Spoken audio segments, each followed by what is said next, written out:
man sket kanai wa ni udah mana mi tu sit antem bon ha i dong jin ti ai ni wa sang sip jing ta wa tu jing em kan thup lang ya kan ni ka i kin tin pra tin jin ti ha po ka tu ga antem man us nyau diau i im ding man i dong jin ti man us nyau diau ka ando chnai ni no rem yang ni ka state yang i le based on 3 districts 3 tribes mid tribes no biar kan tu man ni oh sang ko ben tu sni po pada session yang ini ada resolution yang terakhir yang resolution yang demand yang maksud contingent ya state anthem man harus masuk dan ini yang abo untuk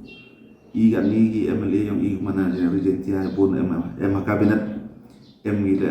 pun ruling ruling pasti yo lamia sekali di region ya tapi yo bo pressure government di pak untuk dan yo bo itu contingent ya sur region ya sur national anthem Handrai, council ada pass ko, ada approve ya dikentin, nah kiwa kentin jentia kiwa ada approve ini. Das tangat ni caki jing talk gelen jing talk program tu program pasnat ni communication atau news channel UM local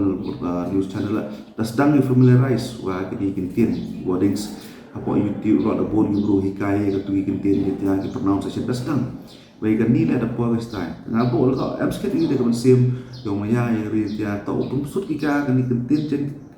tiền học bộ Meghalaya State Language Act 2005 và Meghalaya State Language Rules câu bây giờ nếu bạn itu tọ inter district communication nếu bạn ngasnya yang what is a culture dan cần tiền terus sedang họ sang thôi ở tọ cái tiền tiền sedang đó itu slowly tang yang recognize ka menerignize ka mansket ka kentien no sedang produktif pura ha ni kentien yang ni ni kiwi kentien yang garo kasih ida pois national level ni kon nang ki andai ila no ite sut ka apo yang state language ka yo recognize chwa ka state to sket ni no mi kmat yang i state representative ni MLA ni maya yo te to fight ki ni lian ngai te kon tua yo nang ku district da pun ada di region tiada yo nang ku culture la mande no kentien ka kentien i thot di dak yang na jong